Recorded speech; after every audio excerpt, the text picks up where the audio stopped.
Live out there, folks. Good afternoon, everybody. Good evening. It is at 6 minutes past the hour of 6 o'clock on Super Talk 99.7. I am Brian Wilson, and this is normally The Drive, but we got a special broadcast for you between now and 8 o'clock. All four hosts of the major programs on Super Talk 99.7 are here. Matt Murphy is in the house. Say hello, Matt. Hello. Hello. Let's hear it.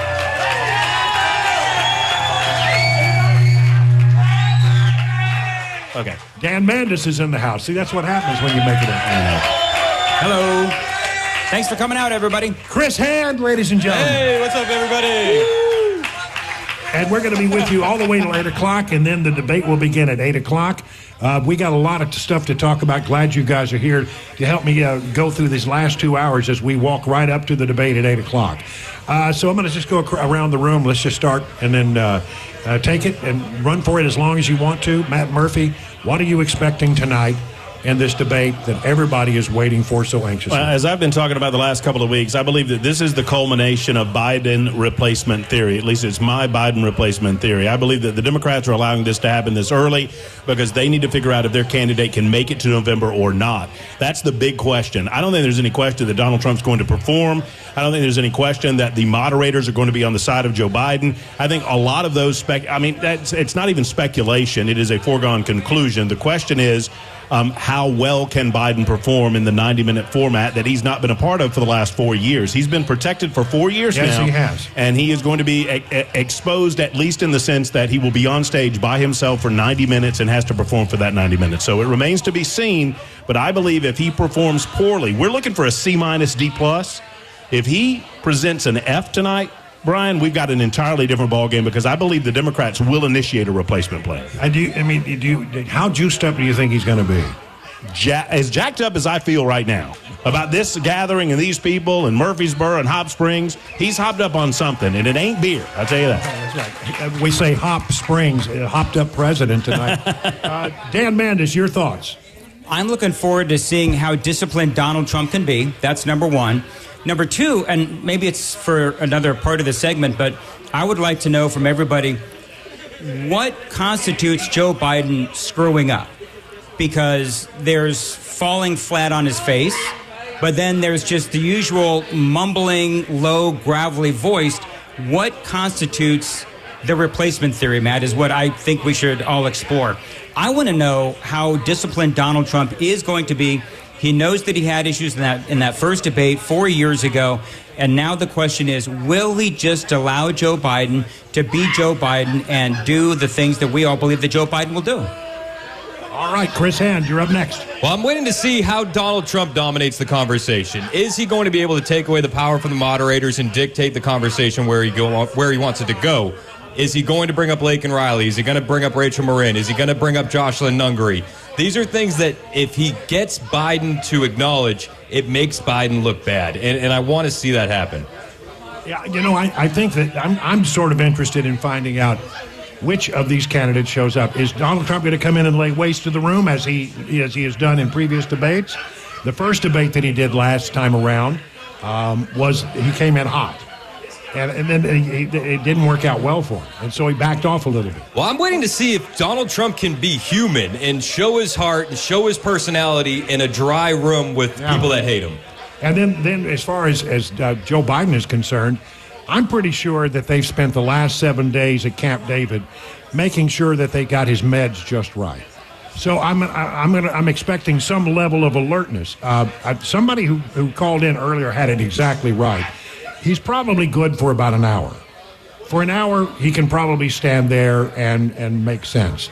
But, if you've watched him, he's good. I mean, in most days, he's good for about 20 minutes. Well, in a lot of ways, the things that were done by CNN and by Camp Biden, and, we now know that Donald Trump virtually agreed to everything that they wanted, right. Because he declared that he would debate anyone, anytime, anywhere, or Joe Biden anytime, anywhere. Turn me down just a little bit, Kirby, if you don't mind. And with that in mind, I think Trump actually benefits, believe it or not, from no audience. I think Trump he feeds off an audience, and I think he starts trying to bulldog moderators, and I think he tried to bulldog the conversation in the last debate in 2020 because the audience was feeding off him. I think it could actually end up benefiting Trump that there's no audience. I think it most certainly benefits Trump when Jake Tapper and Dana Bash begin to try to protect Joe Biden, and I expect that we'll see that at some point during the debate. I think you're right. I can't wait for the look on people's faces when the laptop comes up. The laptop is going to come up tonight. The last time they were on a debate stage, Joe Biden said it was Russian disinformation. Dana Bash's husband is one of those intelligence agents that signed the letter. Former husband. Yeah, former husband. Signed the letter. This is going to be entertaining. I'm going to be entertained. And I would bring it up, and I said last week, if I'm Donald Trump, no matter what my first question is, I would say, thank you, Dana Bash. Thank you, Jake Tapper. Be gracious. Thank you, CNN, for hosting this debate. The last time I was on stage with Joe Biden was 2020. And one of the last things the American people remember from that debate is Joe Biden lying to their face, declaring that the laptop that we now know was his son's was, in fact, not his son's. And I want to clean the air. I want to make sure that we start on level footing. Let's go ahead and have Joe Biden admit that it was, in fact, Hunter Biden's laptop before we get started tonight. We need it. We need it. Wouldn't that be great? Is that why they have the 2-minute delay, Matt? I There's also some big rumors about this 2-minute delay. I know. It's fascinating. I also think it would be very powerful if Donald Trump cedes some of his time for a moment of silence for the victims of border violence. I think that could be very, very powerful if Trump just takes, I'm going to take 60 seconds for a moment of silence. I love it. I think if Trump does something like that, and I hope that he does, and Matt, you said yesterday, and I thought it was a really good point, where you were concerned that Trump wasn't necessarily doing a lot of prep for this. Mm-hmm. Those are the kinds of things that I hope that he is going to do, but without all of that prep time, perhaps no one has thought about doing something like that, but that's brilliant. Well, and I don't think Donald Trump needs 7.5, 8 days to go over the issues. He obviously has a tremendous command of the issues, but as the three of you know, standing on a stage in that debate format is different. It's a different setting. It's a different formatic. And I think Donald Trump needs some reminders in that regard. So I'm hoping that his claim of, I'm not really prepping, I hope that's a little bit of a head fake. It's almost like the Nixon-Kennedy debates in that there's no audience. And that was, I think, the last time we had the debate where there was no audience. That's going to be very interesting to watch. You're right, but I think that when you look at this whole thing, I think that they have probably over-prepped Joe Biden. I heard a story that said that in the room at Camp David, 14 different advisors who were giving him. Why do you need that many people? Well, yeah, obviously they're trying to fact check him on the spot and make sure he understands the things he's been saying incorrectly. You can't say that on the debate stage because everybody's going to be watching. But I think that when you have 14 people yammering in your ear, you're probably going to be so confused you can't remember it all. I would never want that. I think I like what Donald Trump has done as far as his prep work. It's meeting with people who are really, really smart, having conversations, talking about strategy, but not getting into the weeds in it. Because, most Americans, all you want to know basically are the basic facts on the major stories of our day. And I think Donald Trump has that. Well, and I think the last thing you want to try to do is to memorize an extemporaneous setting, right? Yes. So, and if Joe Biden goes in with memorized answers where they prepped him to the point where they've got these paragraphs that he's committed to memory, you will see Joe Biden fail in attempting to remember those memorized answers. And if he can't speak extemporaneously and he's trying to remember what he wants to say, that's when you'll see that moment that Dan was talking about a minute ago, that he could literally just forget what he's saying and go blank. And the lack of an audience there is going to hurt Biden. He's not going to be snapped awake like Dan pointed out with the State of the Union and Marjorie Taylor Greene. I think that's true. And I think that Trump, Brian's got a great point, where he does feed off the audience. And so for the former president, I think that he needs to remain calm. He cannot be baited. And that's one of my big worries is he knows about Jake Tapper. He knows about Dana Bash. And they know the way to bait him. They've been practicing how to bait him for weeks now. And so convicted felon, that sort of thing. Convicted felon, January 6th, stolen election, all that kind of stuff. They know how to bait Donald Trump. If Trump comes in and he is a good guy and he just says what you guys talked about, which is he comes in and he's behaving and he's not bullying and all that kind of stuff, you're going to see a completely different Donald Trump, and people will love it. Did you hear what Alex Castellanos suggested? I've talked about this endlessly on the show, so people who've been listening know this is something I'm really impressed with. Alex Castellanos is a great conservative sort of media messaging guy. And he said what you should do is come in and say, when Biden makes a mistake, don't just pounce on it. Simply say, Joe, I know you're a little confused. Yep. Joe, I know you have a hard time remembering things, but let me set you straight on that. So, let me help you. I got your back on this, Joe. You may have forgotten. Kind of his own Reagan, there you go again kind of thing. There you go again. I know you're confused. I know that you don't remember, but here, let me help you remember the salient facts of this particular issue. And that would be devastating because it's exactly what everybody, thinks about Biden to begin with. Well, I do think we'll obviously see a stacked deck with Dana Bash and Jake Tapper, but I think they'll try to conceal it early on in the debate. I think their egos are enough that they're going to attempt to seem impartial. We know that they're not impartial. We know that they are anti-Trump, partisans. Yeah. But I think they'll attempt to be even-keeled and watch as Donald Trump attempts to draw them out. And you'll know it happens when they begin answering questions for Joe Biden. If Donald Trump begins to pose questions directly to Joe Biden and Dana Bash and Jake Tapper intercede and don't allow that to happen, that's when we'll see the deck tilt. And I think that's when America will start tilting toward Trump and away from Joe, because they don't want to see moderators that put their thumb on the scale in a debate setting like this. Here's a question. If you're Dana, and you've done this stuff, Brian, if you're Dana Bash or Jake Tapper and Joe Biden says something like, when he took the oath of office, inflation was at 9%. Everybody knows that's not true. They're not allowed to fact check Joe Biden. That's up to Donald Trump. So my question is, with Trump, and I did say this on my show today, so there are times when he's not as mired in the details as he needs to be. Now, that's an easy one about, inflation being at 9%. But the question is, will Donald Trump, it's a lot easier to sit in front of an audience and give a speech for 2 hours and everybody screams at, everything that you say, like with Donald Trump. But when it comes to facts, does Donald Trump know his stuff enough without the prep that he says he's not doing? Does he know enough to fact check Joe Biden on the fly? The problem for Joe Biden is his ego. He believes that he's doing a fantastic job as president, and that the American people just haven't been, they've been misinformed by the media. I can't get a fair shake with the media. Believe it or not, he believes that, and he's going to go out there and he's very defensive of his record on the economy. And we all know that the economy is in shambles. We all know that food prices have gone up on average 20% since he took office. Gasoline prices are 44% higher than they were when he took office. We all know that, but he's not convinced of that. He's convinced in his own mind that he's doing a completely bang-up job, and he'll be defensive about that. And I'm hoping that Trump takes advantage of that, because he will try to defend his record, and it's indefensible.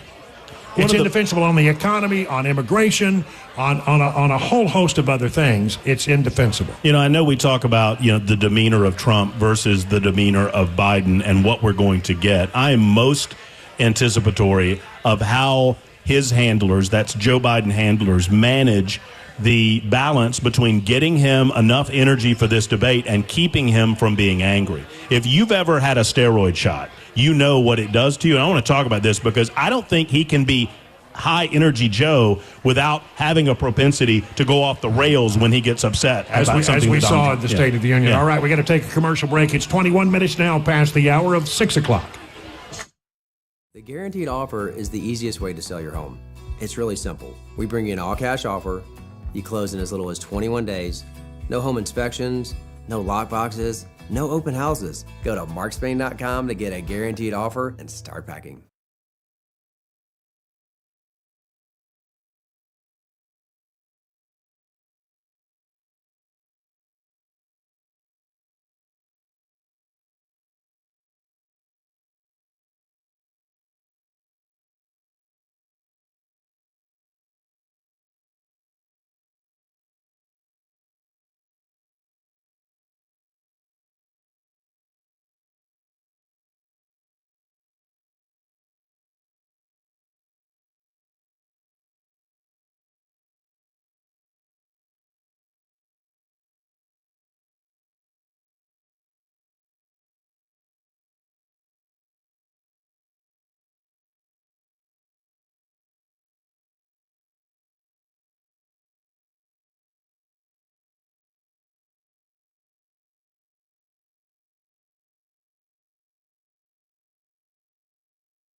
Super Talk 99.7 WTN. All right. Thank you very much, Jay Harper, Brian Wilson. I got Matt Murphy. I got Chris Hand. I got Dan Mandis. We're all out here live Hop Springs! at Hop Springs in Murfreesboro, where we're broadcasting live all the way up until 8 o'clock.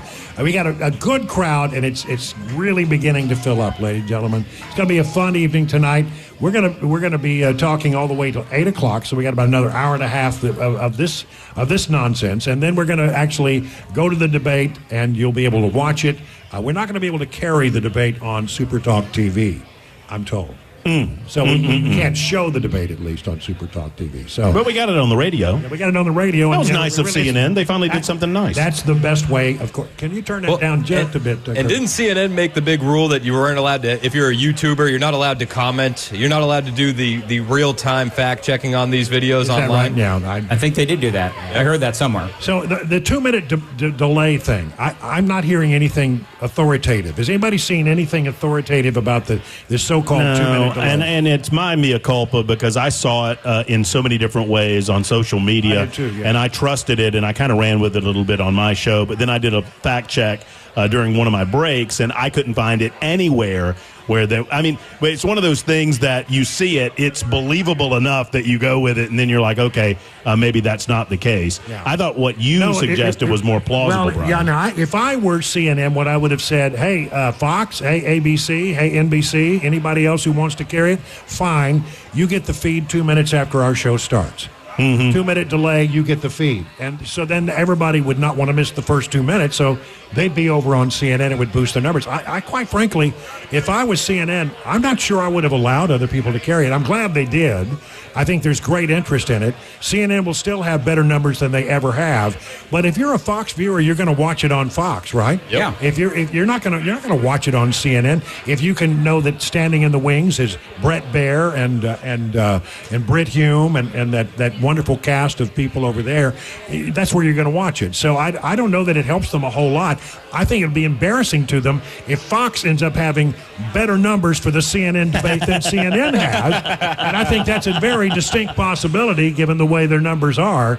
So it's interesting enough. But I mean, it's going to be fascinating to watch and listen to. And again, you can't oversell this thing. I mean, when I say this could be the election tonight, it's entirely possible that something happens tonight that sets the trend for the election, and it's all over. But it could end the Biden candidacy. Van Jones was out there saying, and a number of other Democrats as well, the operatives were saying, if he has a bad night tonight, It's over. It's over. He's done. Biden replacement theory. I mean, I sincerely believe, I don't know of anyone that believes that Joe Biden is making decisions about the Joe Biden administration, right? No way. So why should Joe Biden make the decisions about the Joe Biden campaign either? Joe could leave work for over a week to prepare for this, Right. and he wasn't missed one bit. Nobody noticed. He's not doing anything in this administration. And can we just take a moment and recognize, I did this on my show, I just want to pull back because I know we're real close to the forest, and so we're real close to the trees. Yep. We have a president of the United States of America. All of our lifetimes, we've called the president of the United States the leader of the free world, and by extension, the leader of the world, right? The leader of the free world had to take over a week to prepare for a 90-minute conversation with the American people. And it's with a guy he debated already a few times. It's insane. It's absolute insanity. And as far as CNN goes, can I do a little experiment real quick? Yeah. All right, everybody listening out here at Hop Springs, everybody listen up. Everybody listen up. All right. By a show of applause, who loves CNN? All right, hold on. Wait for it. Now, by a show of applause, who hates CNN? There you go. All right, we're going to take a commercial break. Time for the news with Jay Harper. It's 6:30 on Super Talk 99.7.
It's 38 minutes now past the hour of 6 o'clock on Super Talk 99.7. Brian Wilson and the gang all out at Hop Springs in Murfreesboro. So glad that you're with us on the radio.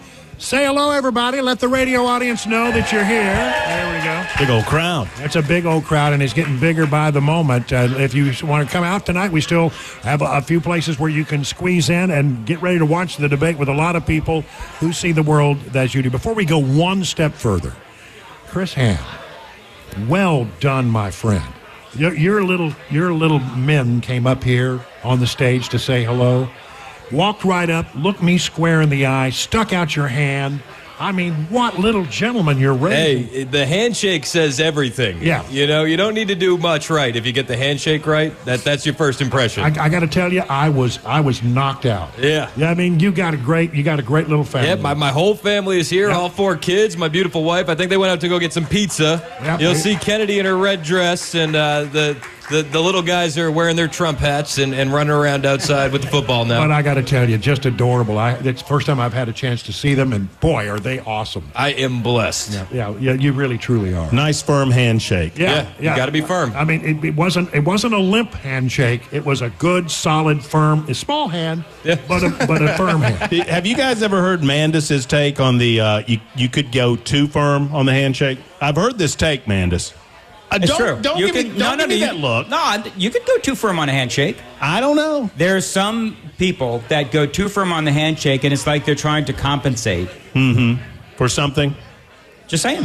Okay. All right. Hey, by the way, I've got a running You bet. disagree, Brian? If anybody wants to bet me $100 to go to charity, I've got a bet. Mandis has not told me the answer to this question, but I've got a bet that Mandis bought this shirt for this event. So if anybody wants to bet me, just come on over to the stage and we'll work some of those wagers. We'll make bookies Did on you it. see him in that snazzy cowboy hat? He looked good. You know what? He can pull it off. I don't know how many cows he's been boying or how many boys he's been cowing, but you look good in that cowboy hat. I have to say. And now we got to work on the footwear because you don't wear a cowboy hat with Hey, he's from lace up Texas. left shoe. He's from Texas. Listen, enough of the Mandis bashing. First of all, I got that cowboy hat here when I got here. I didn't know that the nice gentleman, there he is, was going to give me the hat. So I walked in, he plopped that thing on my head. And Hold it's on. darn cool. Oh, it is cool. Is this yours now, Dan? That is mine. Here, let's let everybody. Let's see. Thumbs up, thumbs down. Let's get. All right, ladies, y'all. Looking good. You look really good in that. I got to say. I mean, you really do. Some people can't wear a cowboy. I don't look particularly good in a cowboy. No. And you'd think I would. Because I look good in most everything, but not in a cowboy. That's the thing. All right, well, let's get back to business. By the way, folks, you want to take him up on that bet about my shirt. You want to take him up on the bet. You need some fast cash.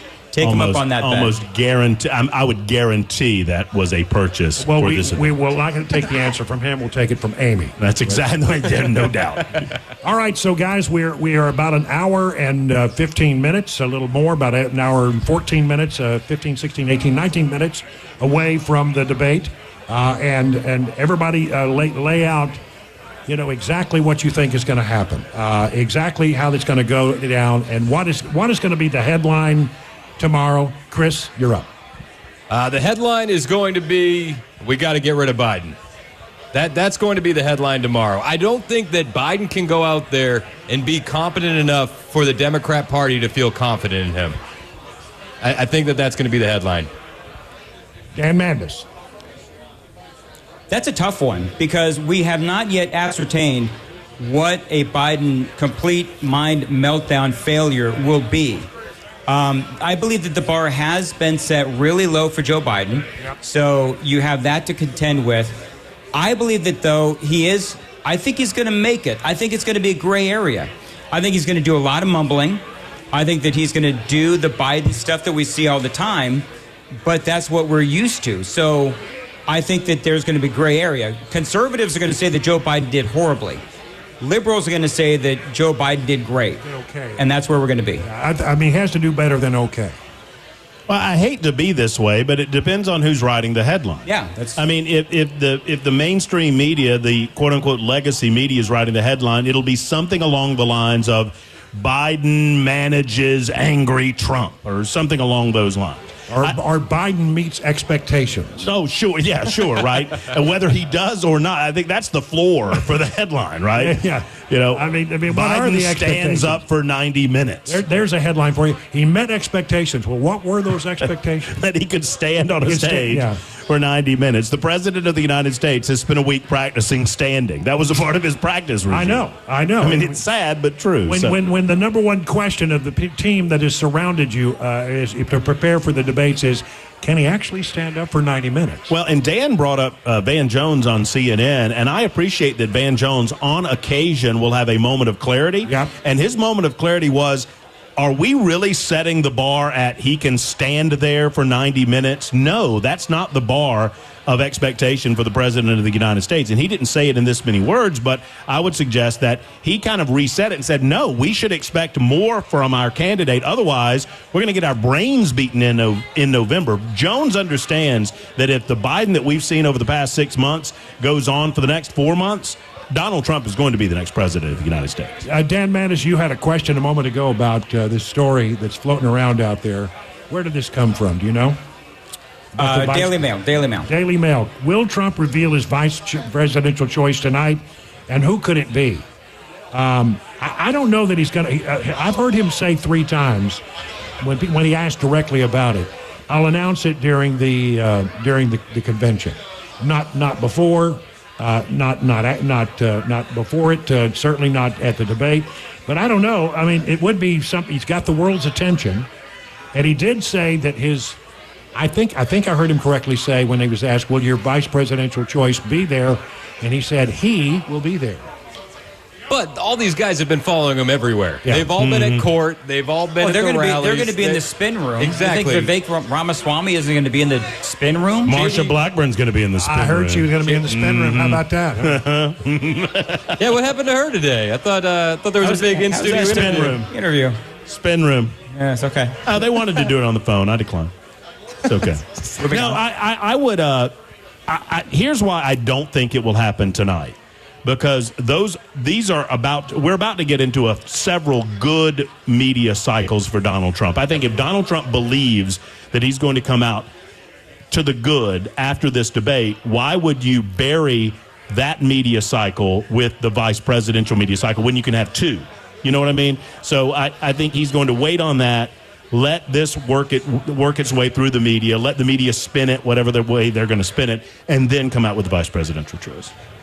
Yeah, I don't think it'd be wasted at this point because unless he has a very bad night, and then you throw it out at the end. Throw it out at the end, yeah. Right. But I don't think that's going to be the case at all. I think he's going to come on pretty. Well, who do we think it's going to be?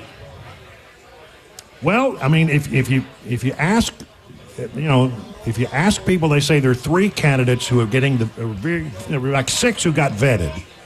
Which you've got to do. You've got to spend some time looking into everything there is. You send them over a list of questions is about as long as my arm, and as you know, I have very long monkey arms. You ask them every question you can think of. 6 people were said to have gotten the vetting materials, but when you read most of the stories, people who are claim to have some knowledge of the inside thinking of Trump, but they don't ever put their names to it. Say it's probably going to be Burgum or J.D. Vance, the senator from Ohio, or Marco Rubio. Now, quite frankly, I could be happy with all of those.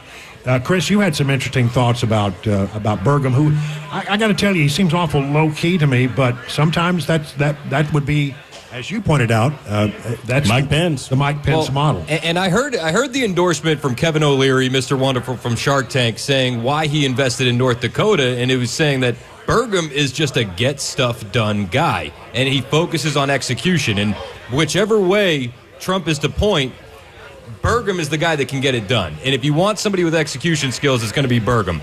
Personally, I'd be fine with that. I'd also really like J.D. Vance. I think that he is a solid pick. But either way he goes, the Marco Rubio thing does seem weird to me because he's also in Florida. And isn't there the weird thing with Florida? But he's already said he would move he's already said for the record that if he became the vice presidential nominee, he would move his residence. I guess he has back to New York. Well, he could put his residence in in D.C., where he probably has a place. Yeah, Marco. Yeah. They would. Trump would probably expect Marco to move as opposed to Trump moving. I would love the idea of Trump moving to New York and try to make a play for New York. I don't think it's possible, but I would love to see him try. Yeah, I know. I mean, I think Rubio is on the record as saying he would change his residence, and it makes sense to me that he has a place in Florida, no doubt, as long as he's the senator from Florida. Makes sense for him to make sure that his. But if he's the vice presidential running mate, it's just a filling out a piece of paper, change your homestead to your home or your apartment or whatever it is in D.C. I still don't see Marco Rubio as the vice president. I can picture J.D. Vance. I can picture Burgum. I can't picture Rubio standing behind Trump. I got to tell you, maybe it's because I've followed the guy closely. I like Rubio. I like Rubio because I think he's one of the smartest guys on Capitol Hill. Really wicked smart. And he has a pretty good way of explaining stuff. I think there are two guys up there who can do that brilliantly. One is Rubio, the other one is Ted Cruz, but Ted Cruz is not in the mix at all. He's doing quite well in his run for re-election in the state of Texas, and that's where he needs to be. So I don't know. Either one of those guys, Vance or Rubio, would be great. Burgum, I'm not as enthusiastic about, but I'm open to the idea that maybe there's more to Burgum than that has met the eye so far. I will say this. Every time Burgum had a chance to speak at those RNC debates, I was impressed with him.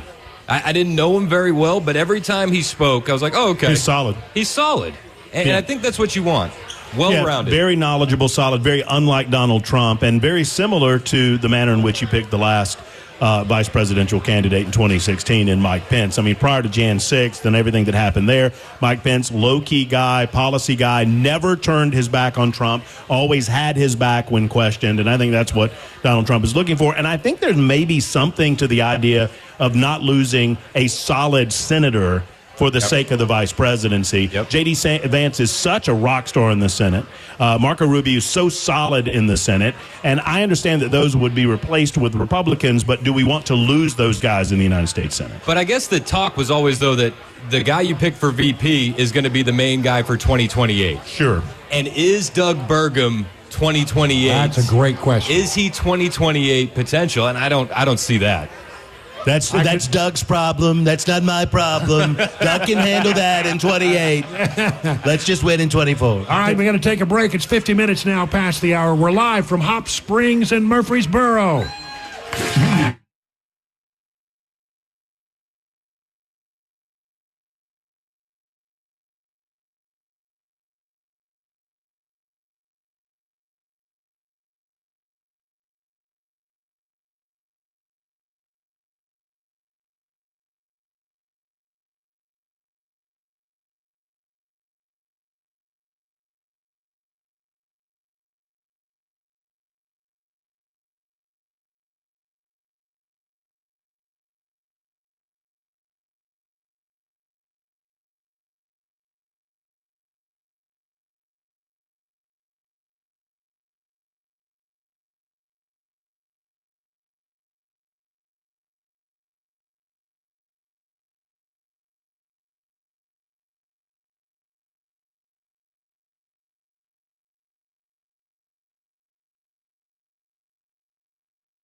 It is 55 minutes past the hour of 6 o'clock on Super Talk 99.7. Watch the clock very closely. We have to hit the network news at the top of the hour.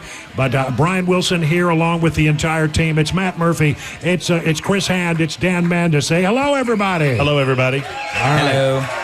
We're here at Hop Springs. We got one more hour to go before the debate, and we are looking forward to exactly what we're going to see. I mean, the buildup on this thing has been something, hasn't it? I feel like a kid on Christmas Eve. The anticipation has been building for months, and I hope that we get what we want. Do you know what's interesting about this is I was trying to think about where was more anticipation, this debate or Trump versus Hillary?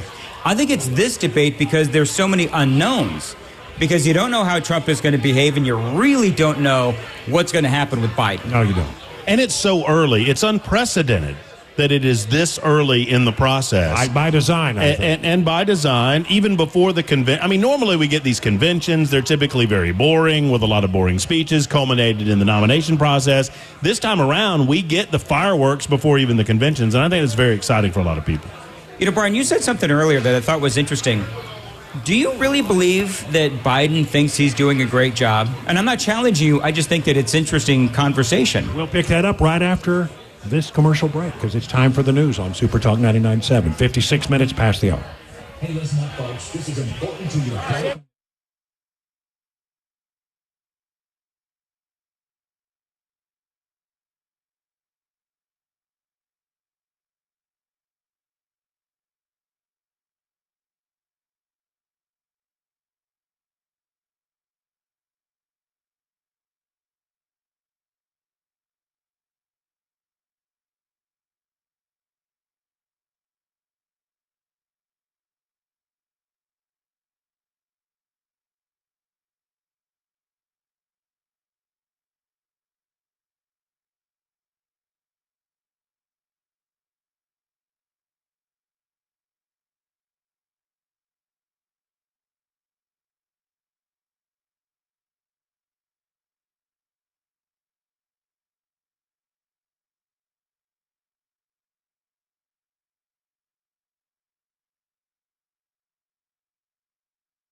It is now 6 minutes past the hour of 7 o'clock on Super Talk 99.7. We're at Hop Springs in Murfreesboro.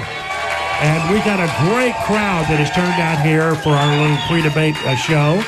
And we are about 54 minutes from the debate beginning on CNN, and we will be carrying that on our stage.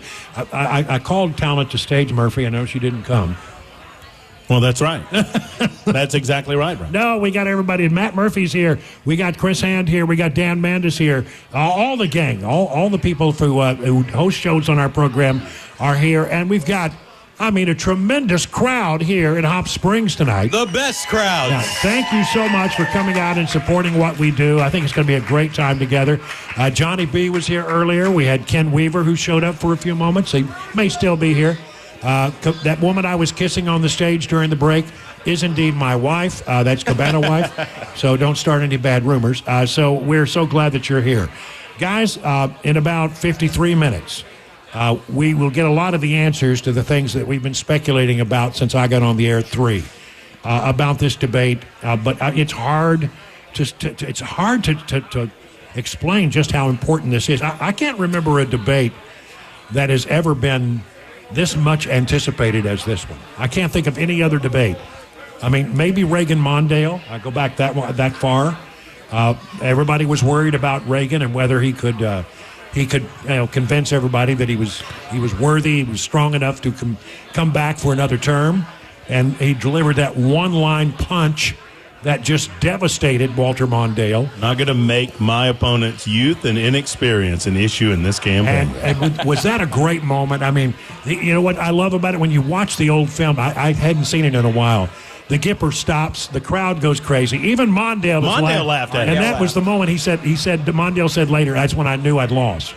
And the Gipper calmly takes a sip of water and just milks the moment for everything that it's turned out to be.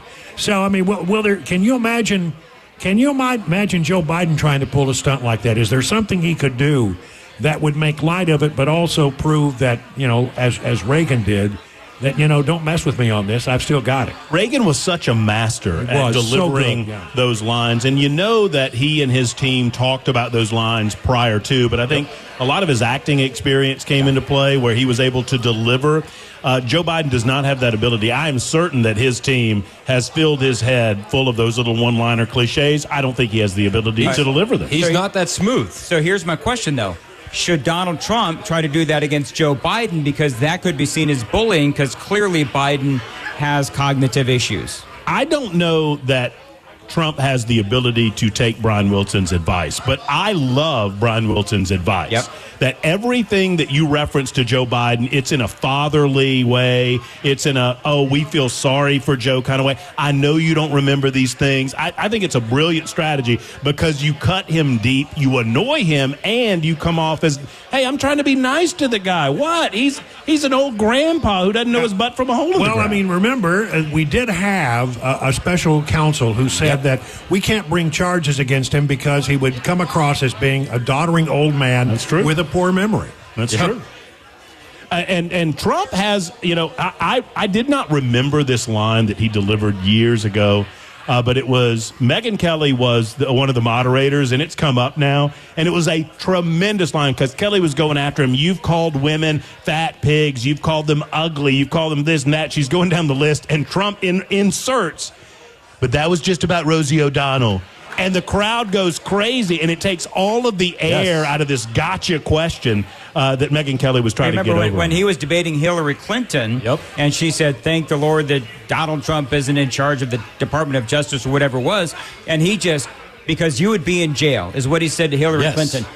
One of the best lines ever delivered. I love that. Yeah, you can't script those types of instinctual moments, and just about every memorable debate, it's those moments that you feel like are ad hoc. Some of them maybe are scripted, but it's those moments that you feel like are just off the cuff that are memorable. Obviously the vice presidential debate, I knew Jack Kennedy. Jack Kennedy was a friend of mine. Jack Kennedy. That was devastating. It was just devastating to Dan Quayle at the time. So Lloyd Benson delivers the line, Texas, right, and just destroys him with it. So, if you see that moment, you have to take it.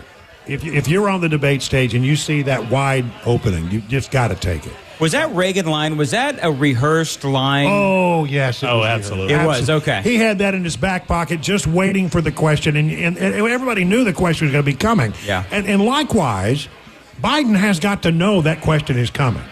I mean, if his 6-7 days out at Camp David taught him one thing, is that, all of his advisors know you've got to knock that down. So I don't know how you go about it. I don't know how you come up with how do you out Reagan? I don't think he's got it in it. He'll probably blow the line because he's not great at memorizing things. Well, it's not the same Joe Biden. It's not even the same Joe Biden from the debates in 2020. It's definitely not the same Joe Biden from 2012 or 2008. He's a completely different guy. Yeah, if I were Trump, I would look at him and say, hey, if you get an alert Joe Biden, at least at the start, I would say, hey, do you remember the name of your Secretary of Homeland Security? Because this doesn't seem like the Joe Biden I saw just the other day at the White House. I would certainly point that out. That was my gotcha question. Yep. Was, just, Joe, name 5 of members of your cabinet. Just name 5 of them. And just wait and see what he does. Because if he does name them, he's going to have to labor through naming all of them. And if you get him to do it, then you're in control of the debate stage at that point because you're pushing the other candidate. I would imagine he's going to do something like that because we saw how effective it was with Vivek Ramaswamy at the RNC debates that name 3 provinces in Ukraine. And he took a big risk there when he took out Nikki Haley. I don't know if that's the question, members of the cabinet, but there is something there that is going to be one of the so things, easy. The traditional question, the gotcha question that it always gets asked at these debates is, I realize you men don't do the grocery shopping, but, do you have any relationship to what average people are? Do anybody here know what a gallon of milk costs? Does anybody know what a loaf of bread costs? Does anybody know what a gallon? It's the last time you filled up your own car. Do you know what it is to pay? That would be a devastating question. And most good debate people who are preparing you for debate will have you prepared for that and have you memorize that answer. But it gets asked a lot, and it can be devastating if you don't have any clue. It was my understanding that I don't have any clue, quite frankly. That was the afternoon of day 4 of Joe Biden's debate preparation, was going over the cost of various items and how much they've gone up over the last 4 years. No, you're right. How much do you identify with the real world and what the real world folks are actually going through as a presidential candidate? Neither one of these guys has that relationship because they don't do their own grocery shopping. They don't pump their own gas. They don't have. Donald Trump doesn't need to worry about how much groceries cost because he's a billionaire for goodness sakes. And there isn't a member of Joe Biden's cabinet that feels like that, like a regular person. Janet Yellen was on the news the other day, and they said, do you get sticker shock when you walk into the grocery store? Do you do your own grocery shop? She's like, every week. Do you get sticker shock? She's like, no.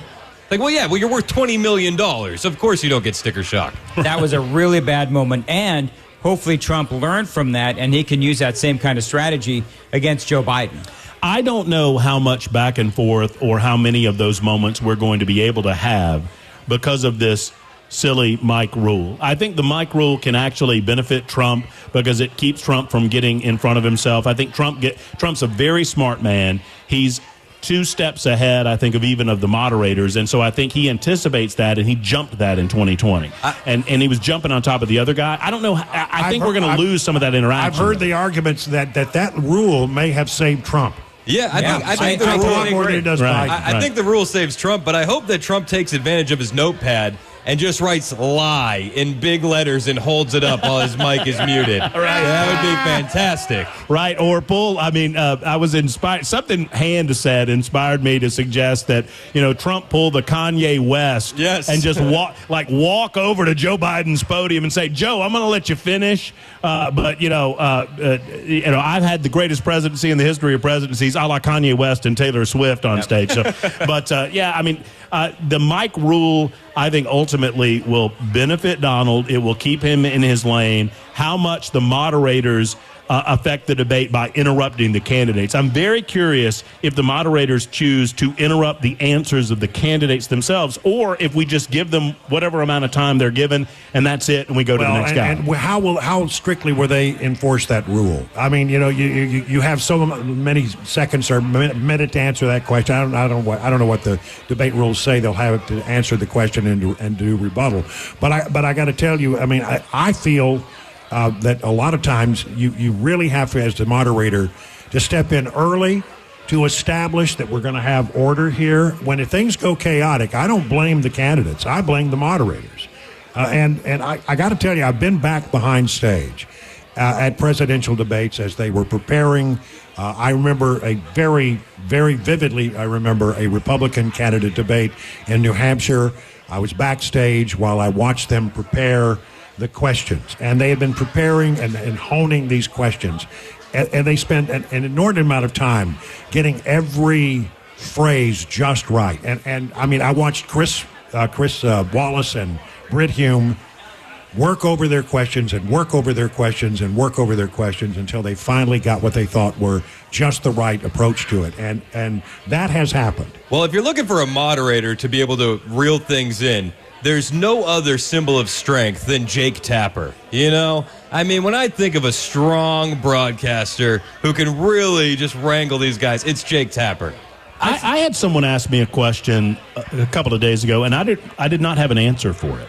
And, Brian, I'm curious your response to this. Typically, when the council on the commission on presidential debates or whatever the organization was, they would put these things together and they would try to be fair-minded, and in doing so, they would select moderators from various networks to moderate the panel. Here's my question. Why are there two moderators? Why do we need two moderators? There's really no reason to have two moderators. Well, you got to look at this from CNN's standpoint. They want to promote their stars. I mean, CNN is on hard times right now. On average, there are less than 500,000 people who watch CNN yeah, I know. But, I mean, they have about 500,000 people who are watching the CNN on an average basis. Right. They want to promote their product. CNN is doing an interesting thing right now. This is just media analysis. I mean, I'm not promoting what they're doing. You know, CNN has a hard time figuring out what it wants to be. I mean, it's been very liberal. And then at times they've tried to pull it back toward the middle, and then they did that for a while. Then they went back to being liberal. Then now the current trend is with the new president of CNN is they're trying to bring the network back to the middle. So, I mean, they've been put on notice. You've got to be fair and you've got to be balanced as much as it is possible for them. They may be tripping over themselves to be careful because they want to send the message to people who haven't watched them in a long time that it's not like the old CNN. So I think that they've got a lot. I mean, they look at it not only as a debate, but as a promotional opportunity for their product. They've also been called out, though. I mean, their bias coming into this debate, it's almost like they know the people are going to be watching for it, so they've got to ensure that they don't. Which is when the Trump person got kicked off the air at CNN, that was the brush back, and that was brilliant. They walk. I mean, the folks at CNN walked right into the Trump reset. trap. It reset. It absolutely did. It has to reset. See, we can't have a fair hearing here. So it makes Jake Tapper, who I know a little, Data Bash, who I don't know that well, but it makes them sort of have to understand that they're going to be accused of being biased. So they're going to be. Well, I think they're going to be very careful about it. I'll be surprised if they overtly try to support Biden and not Trump. I don't know how you guys feel about it. We've never directly talked about it, but while we're commenting on the media itself, I've never faulted MSNBC for being MSNBC. I mean, MSNBC doesn't pretend to be anything other than what they are. We present the news from a leftist perspective. If you are a leftist, watch MSNBC. Okay, so occasionally I'll watch to see what the enemy's doing, and there you go. Fox News understands that its commentary is coming from a perspective of a conservative. As Roger used to say, right of center. There you go. And they make no bones about it. The thing that grates me and grinds my gears about CNN more than anything is that they treat us like we're stupid. They say, no, we're fair and balanced, as if we can't see the product that they're presenting before us and recognize that it is obviously left of center. That's always been my problem with CNN. I've said that for years, is be honest about what you are, because just like the Biden administration, we can see what they are, and we can also see what CNN is. All right, we're going to take a break. It's 7:20, 20 minutes past the hour, 7 o'clock. We are about 40 minutes away from the debate. We'll be back in just a moment.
Don't address it on here.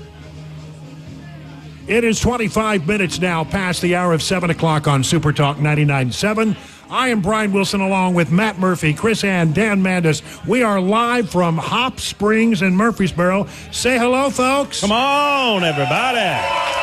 By the way, thanks to our friends at the Glock store. They made this happen tonight. Absolutely. Our friends at the Glock store, we appreciate you supporting it tonight. They are making all of this possible. We are T-minus, 35 minutes from the debate, ladies and gentlemen. Let's do a reset on exactly which Joe Biden do you think shows up today? I think it depends on when they get him his medication. You know, are they doing it now? Do you think he's getting the shot? Well, you know, during the State of the Union, he was late. Very late getting to the Hill. It's not that far. And he has a motorcade. And so it's like it doesn't take him long to get from the 16 blocks from the White House to the Capitol. And he was late. And I have always speculated they were waiting to get the drugs just right. And I think he came in a little hot, quite frankly. I think he was Angry Joe. He was. I think it's not the kind of personality I'd want to see. But, Dr. Ronnie Jackson, member of Congress from Texas, former White House physician, says, yeah, there are some drugs that you would give a person to alert, get them up and cognitively functioning. And that would leave that as a side effect. And Ronnie's been the doctor for Bush, Obama, and Trump. And he's like, we got to do something. Which Joe Biden shows up today, Dan Mattis? Well, as I said earlier, I think it's going to be kind of a gray area. I don't believe he's going to face plant onto the podium. But I think that there's going to be enough stumbling and bumbling and mumbling that it'll be the Joe Biden that everybody knows. The later that it gets, the worse it's going to be. I think it's going to be sort of a gray area. No, Matt Murphy. And I agree. I concur that, obviously he's on something, and who knows what that is. It's more than just caffeine. It's more than just Red Bull. They're giving him some sort of concoction to get him up and ready, as he was for the State of the Union address. I expect more of the Joe Biden from the State of the Union address. I think they felt like that was a success, his handlers, because he came out of that, and people said, he was energetic. Now, obviously, a lot of us noticed that it was a very different Joe Biden than we've ever seen before. They'll take that over the alternative, which is a guy who can't remember his Secretary of Homeland Security. So I think you're going to get what you get with that up Joe, and that is a angrier guy, not the lunch bucket Joe that he tried to portray himself as a United States Senator. I think we get the Joe Biden who will come in. He'll be energetic, at least at first. I think as the evening wears on, he gets a little tired. He'll make a mental mistake. I think something like that's going to happen. Over the course of 90 minutes, he'll start to deflate a little bit. And honestly, there will be that moment. He can't get through, the State of the Union. You got the teleprompter. You don't have the teleprompter for a debate. You've got to get whatever you got in your noggin is what you got. You can't go in there with any aids, no briefing papers. You get a legal pad and a pencil. That's it. The no notes has to hurt him because he can't do a press conference without a picture of a reporter and the question and the answer. He can't go into a state dinner without notes that say sit down, pause. I had someone ask me the question today, and I gave an honest answer, and people didn't like it. But they asked me if I thought that CNN had given Joe Biden the questions. And I said no. I don't believe that CNN has given Joe Biden the questions. I do believe that maybe someone in Biden camp has gotten subject matter. I think that's about as far as I would go in terms of feeding him that information. It doesn't take a genius to figure out what the questions are going to be. Immigration, whatever. Inflation. They got a list of questions for Trump and a list of questions for Biden, and it's pretty obvious what the questions are going to be. It's going to be that oddball question that they haven't thought through. Mm-hmm. And I guarantee you that Tapper and Dana Bash are thinking in great detail about what can we do that they're not expecting. It sort of reveals them as individuals in a way we've not seen before. I would argue Trump is doing the exact same thing. I think that the moment that's going to stump Biden isn't going to be a question from a moderator. It's going to be a challenge from Donald Trump. That's going to be the question. Are they able to engage each other, and how much will they be able to engage each other? I don't know. Obviously, I'd like to see some interaction. Those are very telling moments. But, the way they have set up these rules, it's pretty hard. And remember, when you're not speaking, your microphone is off. So, it's not going to be like each of them is going to be interrupting the other. Well, here's my question then, as I'm thinking about this. So does that mean that they're basically going to ask the question, Biden answers the question, and then if he does say, the example I keep using, which is inflation was at 9% when I took the oath of office, Trump isn't really going to be able to challenge him all that much, Well, with the exception of... He can accept the question and say, before I go on, I need to just say, no, Joe, it was at 1.4%. When, he can do that and then answer the question. They've been vague with the specifics of the format, right? Yeah, they have. Is it 60 seconds? Is it 90 seconds? Is there a time for a rebuttal? I mean, they've been kind of vague as to how they're going to do it. All right, we got to take a break for the news. It is 7:30 on Super Talk 99.7.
Was found in the bushes. It is now 35 minutes past the hour of 7 o'clock on Super Talk 99.7. I am Brian Wilson, and you're listening to an extended, I don't know what we call it, special coverage. Overdrive. Overdrive. That's right. It's overdrive. I love that. When we go longer, it's overdrive. Chris Hand. I just called you Chris Plant. Sorry. All right, I'll take it. Chris Hand is here. Dan Mandis. Matt Murphy is here, and I'm Brian Wilson, and I'm running out of gas. And we have the best crowd in Middle Tennessee, do we not? What a great crowd. So good. Nice place is packed. And Hop Springs is a great thing. Again, thank you to the Glock store for doing the support of this and sponsoring our event here tonight. And everybody's enjoying Fatty Matty's Pizza. You're welcome. Everybody's been enjoying that. You're welcome. I was dying on your show. You kept going, the Fatty Matty's Pizza's going to be there. No relation. And then you would go on with your show. Well, internally, we had an announcement via email that Fatty Matty's would be here. And my own executive producer, Belle Kay, said, nobody told me Matt was bringing the pizza. Ha, ha, ha, HR violation, but whatever. So, Fatty Matty's right outside. And we ran, you guys, there's so many people here, we ran out of pizza. No. How about that? Really? Are you serious? Yes, we sold out of pizza. At least we haven't run out of beer. That's the most important Well, thing. that's right. At a beer garden, let's try to run them out of beer. What do y'all think? Yeah, y'all think we can do it? Yeah, you got a couple hours to go here. Yep. All right, so we are T-minus, about 24 minutes to the top of the hour. We have to be out at 59:50, but we got about that much time before we get to the debate. So let's go around the room. My favorite thing to listen to is Brian Wilson do math.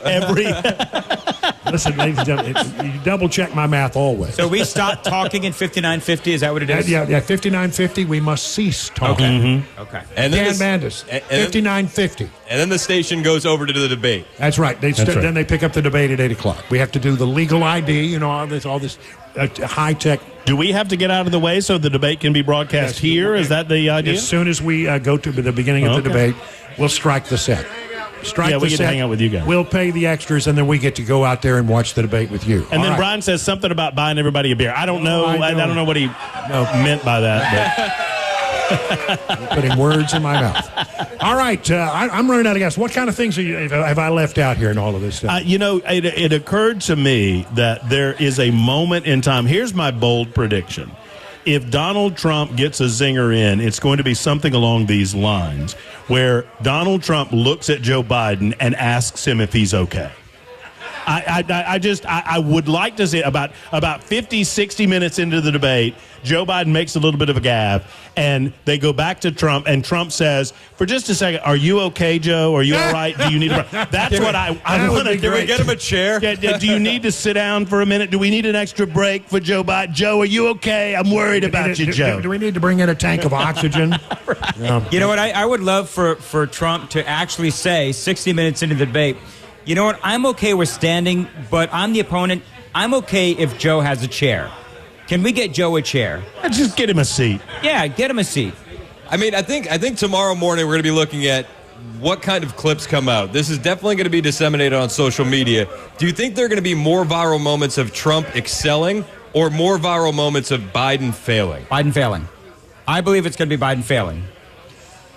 Listen, I never underestimate the unpredictable. There are things you cannot know. You cannot know how the human dynamics in the room are going to work. You don't know how it's going to... I mean, it's entirely possible that either man could have a bad night. It is possible. You should think about that. I generally think that Joe Biden, when he gave the State of the Union address, he had that script before him. He practiced it. He probably helped him rewrite it and had some say about some of the passages. And it was on a teleprompter.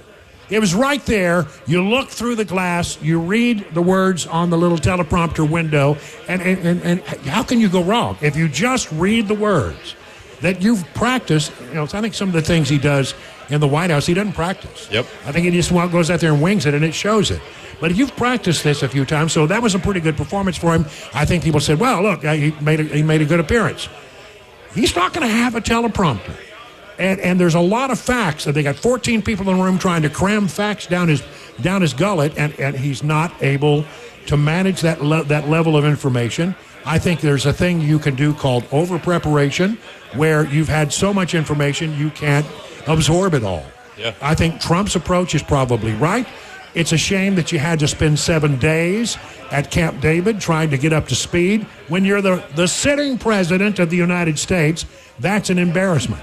I'm just anxious to see the persona of each man as they come out, the postures that they adopt early on, and exactly at some point, it's entirely possible that each man will have a good or bad moment. It's just you never know until it's over. I'm curious what happens if and when, any one of us that have had a loved one that reaches a certain age that has a little spot of dementia or whatnot, they will be along a line of thought, and then they will lose their train of thought. And if you watch Joe Biden in interview settings over the last several years, the very few that he's done, he does this. He loses track. And the interviewer typically repairs it for him. Yep. The interviewer, because it's always a friendly, they step in and repair it.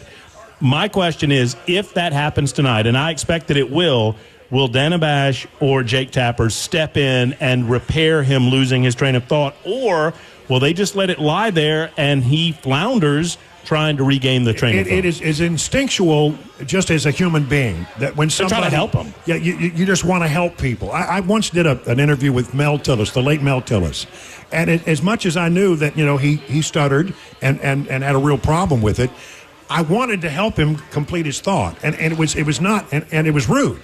It came across as me being rude and not being understanding and patient. But there is something about that awkward pause where somebody instinctually wants to step in. If they are smart, they will avoid that. But they probably war game this out. I mean, they know that this is going to happen. They probably do, yeah. They've got a protocol that they're going to adhere to. I hope anyway, because if they rescue him, then that does show bias. No, and I don't believe that they will be able to help themselves over the entirety of the debate. If Donald Trump is smart and begins to end, if I were his handlers, I would tell him to end his statements with a question for Joe Biden, a question that will not be asked by Jake Tapper or by Dana Bash. In other words, this is my position on Ukraine, et cetera, et cetera, et cetera. But I'm really curious why Joe Biden is acting the way that he's acting. Is it perhaps because his son got millions of dollars from Burisma, which was connected with Ukraine? Is that the case, Joe? And watch as Dana Bash and Jake Tapper either save him and say, you don't have to answer that, Mr. President, which looks bad for them and looks bad for the debate, or if the president then has to answer the question. Well, and to Brian's point earlier, CNN does have a lot riding on this. Everybody thinks that they're going to be unfair. Trump said it himself in an interview with Newsmax that he expects them to be a little bit more fair than people are expecting because I think he's right. Of how many eyeballs are going to be on this. I mean, they're barely surviving.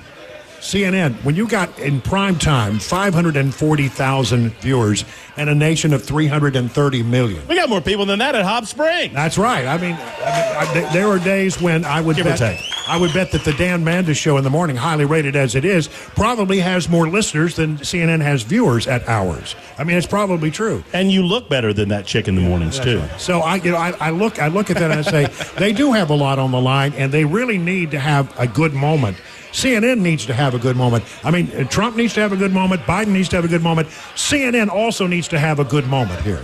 And it would help them a lot in what they're trying to accomplish. And I know they've had strategy sessions about this. Can I ask a question, though? Like, since you're talking about the media.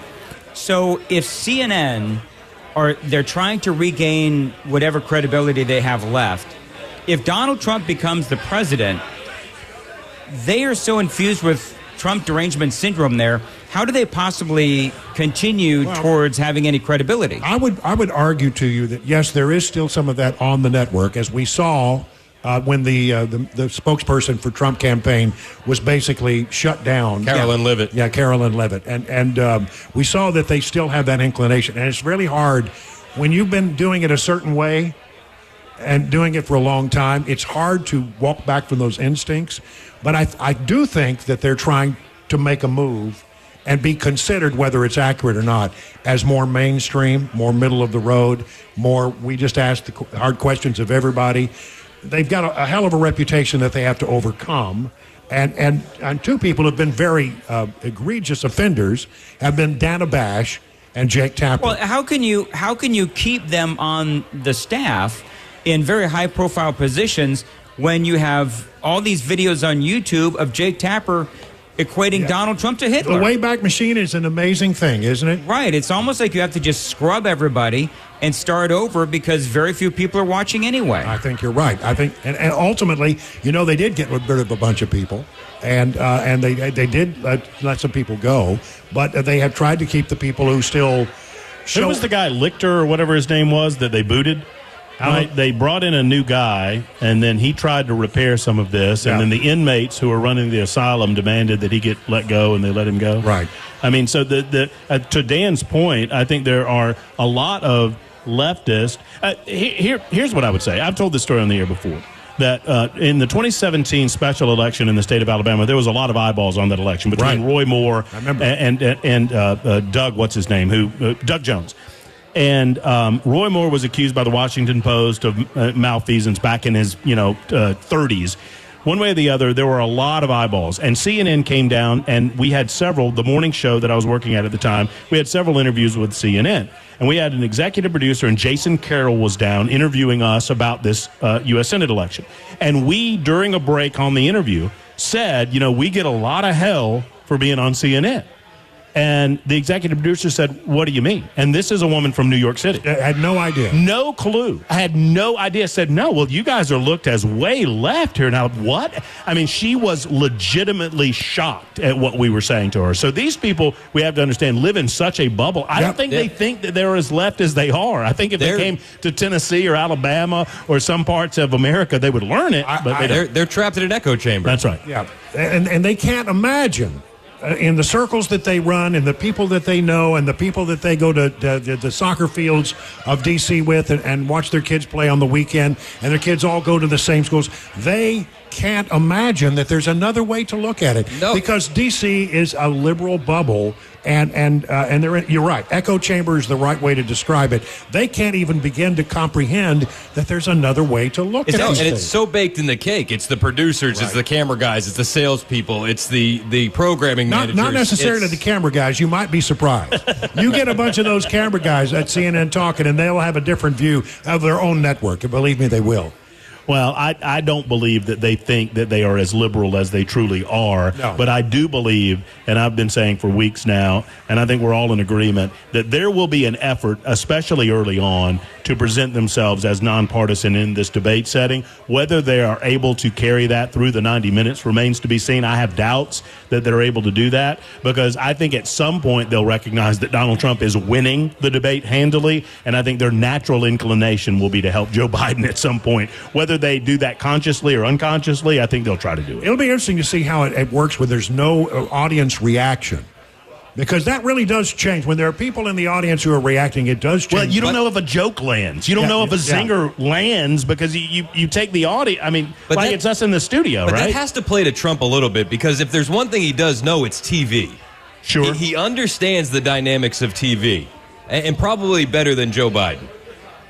No, I don't disagree with that. I don't think Joe will have his pre-designed zingers. He's learned these lines. He is going to try to pick his moments. But it will be a very odd dynamic to see no audience. No reaction whatsoever. And no, you don't know whether what you're saying is going to work or it's not going to work.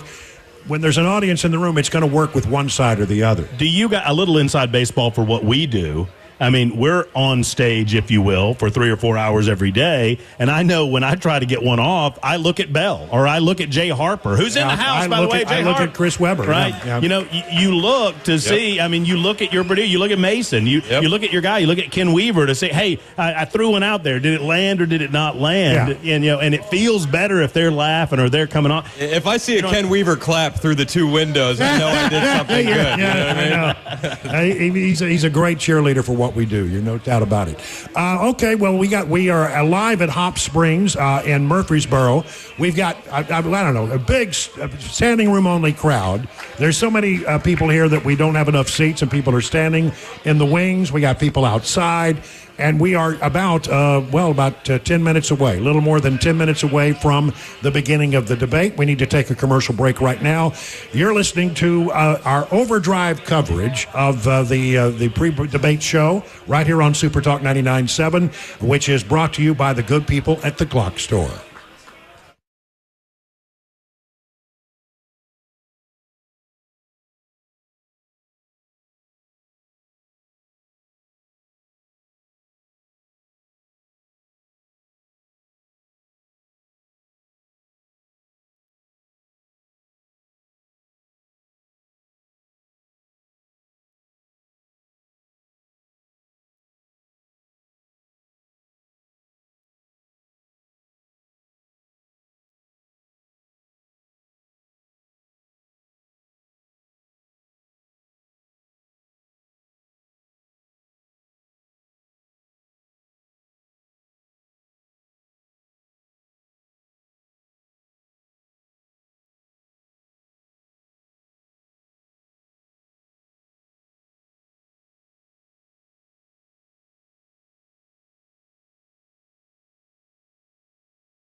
6 minutes. Well, we are just now about 5 minutes away from the beginning of the debate, a little more than 5 minutes. You're listening to our special coverage brought to you by the Glock Store.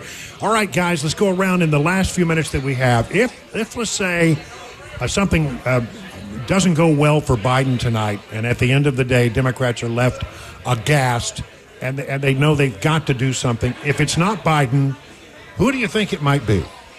I mean, I think they're going to have a huge problem leapfrogging Kamala Harris.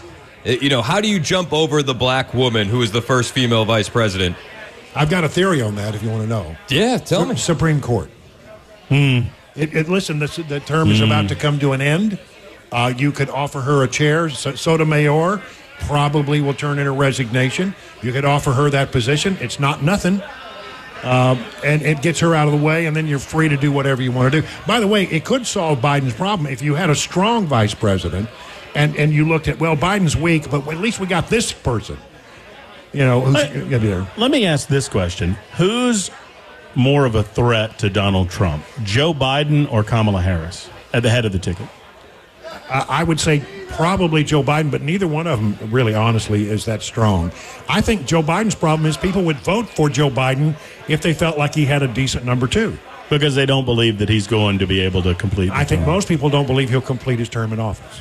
I mean, the obvious choice to answer your question is Gavin Newsom, but how do you get there, to Chris Hand's point, when you're jumping over the first female black president or vice president in the United States history? The best female vice president we've ever had, also. Well, that's what we're told, right? A lot of people are talking about Wes Moore, the governor of Maryland. He's black and he's liberal as all get out, but people have said that he's like the next Obama. Well, did you see him during the bridge stuff? He was pretty strong. He was. But if you put his picture in front of the entirety of the United States of America, what percentage knows who he is? They don't. Nobody knows. Nobody. But that could be a That might be strength, good. not a I was gonna weakness. say, That's exactly right. That's the big thing, though. The Democrat bench is weak. Yes. I mean, the only young people in the Democrat ranks that anyone knows are crazies. I mean, AOC, we know AOC, we know some of the squad or whatever, but I mean, we don't know any middle of the road or more moderate or more traditional Democrats that are of a younger generation. They don't seem to exist. Brian, can I ask a question? But understand, if real quick, if Biden washes out, there's going to be a tremendous amount of an interest in whoever is going to replace him. That person, by the time you get to Election Day, will be a name that everybody is comfortable with or not comfortable with, one way or the other. But, I mean, honestly, Wes Moore, I don't know that much about him, except he's very liberal, but he handled himself well on the stage during the We know that California is a complete and utter train wreck. Yeah, Gavin Newsom is a big part of that. Yeah. Wes Moore, I don't know, is Maryland a train wreck? I don't even know. It's the high. It's like Massachusetts. It's one of the highest tax states in the union, and they never saw a program that they didn't love, and so I mean, it's very liberal. For every Republican in the state of Maryland, there are 3 Democrats. And California is a train wreck in the way that we understand it. I don't think it matters in terms of Democrats voting for a candidate, because the Democrats, they're voting out of ignorance, in my opinion, anyway. And it's just a name and a face and a smile and a quick one-liner or a zinger. Things that Kamala Harris simply can't do. I believe that Joe Biden is where he is because of the Kamala Harris problem that he created when he announced as a candidate that he would be picking a black female as his vice presidential choice. Yeah, look, I mean, absolutely. Kamala Harris is a real problem for this campaign because if they solve the Kamala Harris problem, they might keep Biden all the way through. Because, I mean, all you got to know if you're a Democrat is, I mean, he's not at the top of his game, but at least we know if something happens, there's a backup. You don't know that, right? You don't trust Kamala Harris. People look at Kamala Harris, they look at somebody who has lower poll numbers than Joe Biden does. Yep. Can I ask a question before we have to go of the audience here at Hop Springs? 1 minute. Who wants to see a good performance from Trumpy Trump tonight? Trumpy Trump! We got any Biden fans in the house? Huh. Weird. Yeah. Who would have guessed that? Them. Yeah. They're here. They're not saying much. They're just laying low. Last thoughts as we are now 40 seconds away. Dan Mandis? Can't wait. This is like our Super Bowl. I'm excited. I'm excited. I am too. I am very You're excited. right. I mean, hand put it well. It's Christmas morning.